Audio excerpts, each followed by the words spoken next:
A partir de agora, pela Rádio Brasil Espírita, Causos e Contos Espíritas. Apresentação Roberta Zagueto.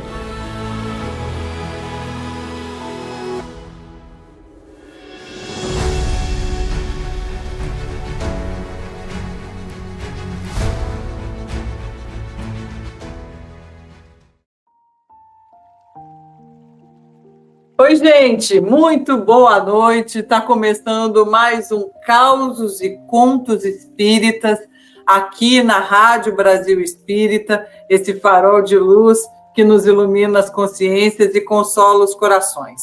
Sempre começando com muita alegria, porque todas as sextas-feiras, às 19h45, nós temos esse encontro aqui do Causos e Contos Espíritas. Se você não consegue assistir nesse horário, não tem problema. O programa fica gravado e você pode assistir num horário que for mais conveniente para você. Mas aproveita que está por aqui, se inscreva no canal do YouTube da Rádio Brasil Espírita, ativa os sininhos das notificações para que você possa acompanhar todo o conteúdo sobre a doutrina espírita que nós temos por aqui. O caso de hoje está num livro que eu acho delicioso, de Richard Simonetti, chamado Atravessando a Rua. E Richard Simonetti fala de Fiorello LaGuardia, que foi prefeito de Nova York entre os anos de 1934 e 1945. Ele foi prefeito de Nova York por um período, por 3 mandatos consecutivos. E LaGuardia tinha por hábito, de vez em quando, dispensar os juízes de alguns julgamentos mais simples e tomar ele mesmo as decisões. Esse caso que está relatado aqui no Atravessando a Rua, ele está no capítulo 19 e tem o título A Multa Maior. É um caso bem famoso sobre LaGuardia. Você consegue encontrar ele na internet também, inclusive em inglês, para mostrar que realmente é um caso que ficou muito... ficou popular mesmo, essa decisão do LaGuardia. E o que conta Richard Simonetti é o seguinte... O recinto do tribunal estava absolutamente lotado, não tanto pela importância dos casos, dos crimes que iam ser julgados ali naquele dia, mas exatamente pela presença de LaGuardia, né, que era o prefeito da cidade e que, em algumas ocasiões, ia para fazer as próprias sentenças, né? Geralmente eram casos mais simples, de baixa complexidade, e as decisões do LaGuardia sempre ficavam muito famosas, tanto pela sabedoria que ele empregava ali na decisão, quanto também pela originalidade. Um dos acusados daquele dia tinha sido preso em flagrante, roubando um pão numa movimentada padaria de Nova York. O homem inspirava compaixão. Era muito magro, barba por fazer, vestido ali em andrajos, roupas em desalinho, era a própria imagem da miséria, como nos diz aqui Richard Simonetti.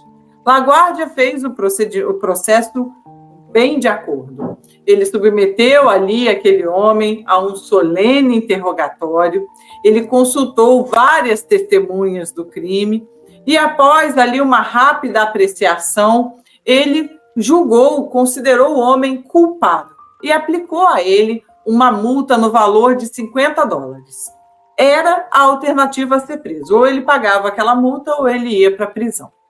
Mas logo em seguida, após dar o seu veredito ali, LaGuardia, então, se dirige àquela pequena multidão que acompanhava o caso, acompanhava atentamente o seu julgamento, e disse sem mais delongas: quanto aos demais presentes aqui nesse recinto, estão todos condenados a pagar uma multa de meio dólar, né? 50 centavos de dólar cada um. E essa importância, todo o dinheiro que seria arrecadado com essa multa de 50 centavos ia servir para liquidar o débito do réu e ia restituir, então, a liberdade. E aí todos ficaram estupefatos com aquela decisão, e o LaGuardia logo depois explicou: vocês estão todos multados por viverem numa cidade onde um homem é obrigado a roubar um pão para matar a fome, né? poxa, será que ninguém aqui, não existe uma fraternidade, não existe uma caridade que possa auxiliar um homem sem que ele precise roubar? Né? E aí, logo depois desse caso, Richard Simonetti traz uma reflexão bem bacana para nós também.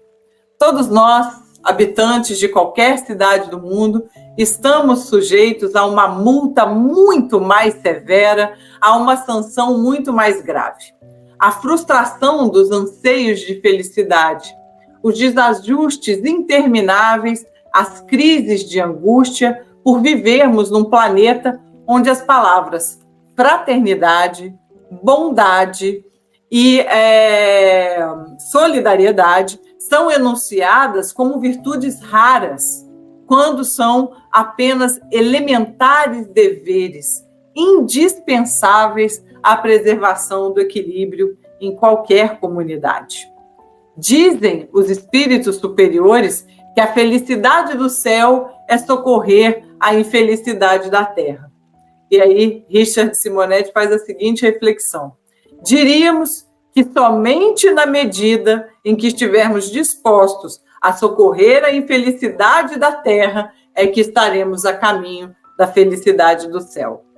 Não há alternativas, meus amigos. Podemos nos isolar da multidão aflita e sofredora, mas jamais estaremos bem, porquanto a infelicidade é o clima crônico dos que se fecham em si mesmos. E aí, Richard Simonetti termina com uma reflexão belíssima.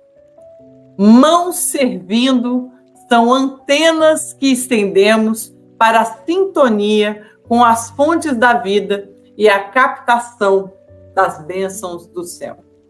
Meus amigos, nós espíritas que temos no espiritismo a máxima, fora da caridade não há salvação, não podemos olhar o sofrimento alheio e fingir que não viu, né? A gente precisa se solidarizar, a gente precisa auxiliar, a gente precisa lembrar desse sentimento de fraternidade que permeia toda a criação. Que Jesus nos abençoe a todos. Vamos lembrar disso. Fora da caridade não há salvação. A gente precisa cooperar. Beijo para vocês. Bom fim de semana a todos. Até o próximo Causos e Contos Espíritas.